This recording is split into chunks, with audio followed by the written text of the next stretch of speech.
Review artikel teori akuntansi oleh kelompok 1 dengan anggota Ganiyah Mutia Dewi, Jessica Marta Maharani, Rizky Imaniar Wahidah, Sabita Hoirunisa.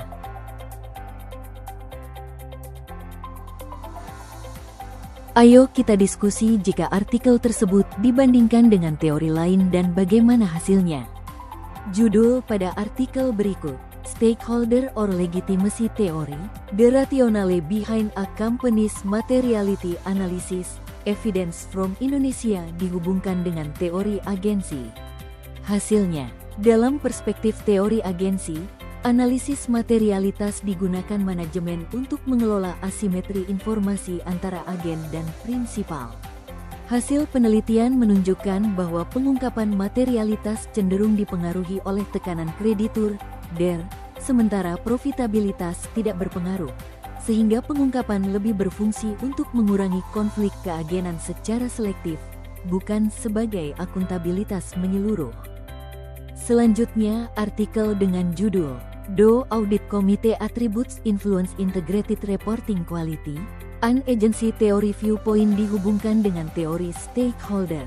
Hasilnya, dalam perspektif teori stakeholder, hasil penelitian menunjukkan bahwa analisis materialitas digunakan perusahaan untuk merespons tuntutan dan kepentingan para pemangku kepentingan utama. Peningkatan kualitas pengungkapan mencerminkan upaya perusahaan menjaga kepercayaan, legitimasi, dan keberlanjutan hubungan dengan stakeholder yang berpengaruh. Selanjutnya, artikel dengan judul Kepemilikan Saham Publik dan Corporate Social Responsibility terhadap Kinerja Keuangan dihubungkan dengan teori sinyal. Hasilnya, penelitian ini didukung oleh teori sinyal, di mana kinerja keuangan, ROE, menjadi sinyal positif bagi investor mengenai kemampuan perusahaan menghasilkan laba.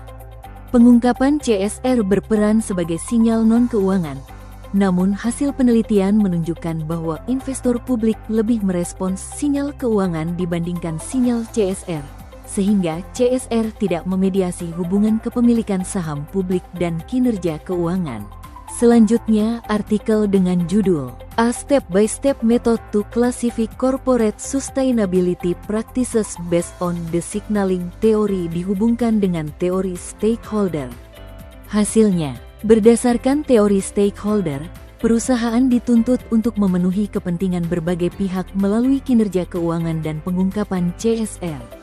Namun, hasil penelitian menunjukkan bahwa investor publik lebih mempertimbangkan kinerja keuangan dibandingkan CSR, sehingga CSR belum menjadi faktor utama dalam keputusan investasi.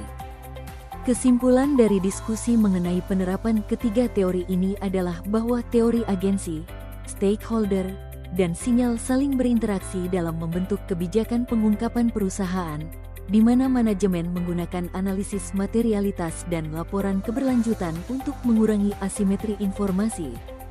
Sekian video dari kelompok 1, terima kasih.